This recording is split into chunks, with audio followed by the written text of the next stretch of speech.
శ్రీకాకుళం జిల్లా నరసన్నపేట మండలం Makivalasa ZPHS school పూర్వ విద్యార్థుల కలయికతో ఆదివారం ఓ అపూర్వ ఘట్టాన్ని ఆవిష్కరించింది. అలనాటి బాల్యమిత్రుల కలయికతో 1990 బ్యాచ్ అల్లర్లను గుర్తు చేసుకుంటూ తమ మిత్రుల బృందం ఇదే ఓ రోజు ప్రణాళిక సిద్ధం ఎస్ఎస్సి బ్యాచ్ కి చెందిన విద్యార్థుల జనవరి 19 ఆదివారం నాడు కలుసుకొని కుశల ప్రశ్నలతో పొద్దంతా కాలక్షేపం చేశారు.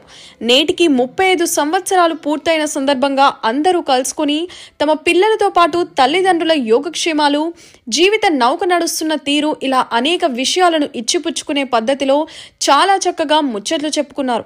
మాకివలస జెడ్పీ పాఠశాల 1990 ఎస్ఎస్సి బ్యాచ్ సిక్కోలు జిల్లాకు ఆదర్శంగా నిలవాలని ఏకాభిప్రాయాన్ని వ్యక్తపరిచారు.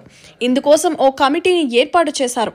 ఇప్పటి వరకు కొద్దిమంది మాత్రమే కలిసేవారమని, ఇకపై మిత్ర బృందం ఒక్కటిగా కష్ట సుఖాల్లో కలిసి నడుద్దామని అభిప్రాయపడ్డారు.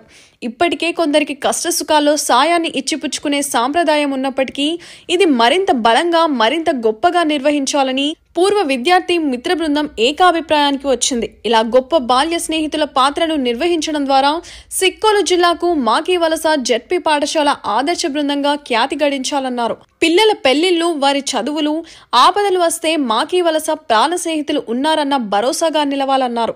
మాకివలస గ్రూప్ ప్రెసిడెంట్ గా ఏ హేమలతను ఎన్నుకున్నారు. అలాగే వైస్ ప్రెసిడెంట్ గా ధర్మాన లక్ష్మి, గ్రూప్ మెంబర్స్ పట్టా మల్లేశ్వరరావు, మెండు చిన్నకృష్ణ, వడ్డీ పుండరీకాక్షుడు, బోటు వెంకట సత్యనారాయణ, మద్దిల మోహన్ ఇంకా పూర్వ విద్యార్థులు అందరూ కలిసి ఈ కార్యక్రమాన్ని ముందుకు నడిపిస్తూ ఎంతో మందికి సిక్కోలు జిల్లాకే రోల్ మోడల్ గా నిలుస్తుండడంలో సందేహం లేదు.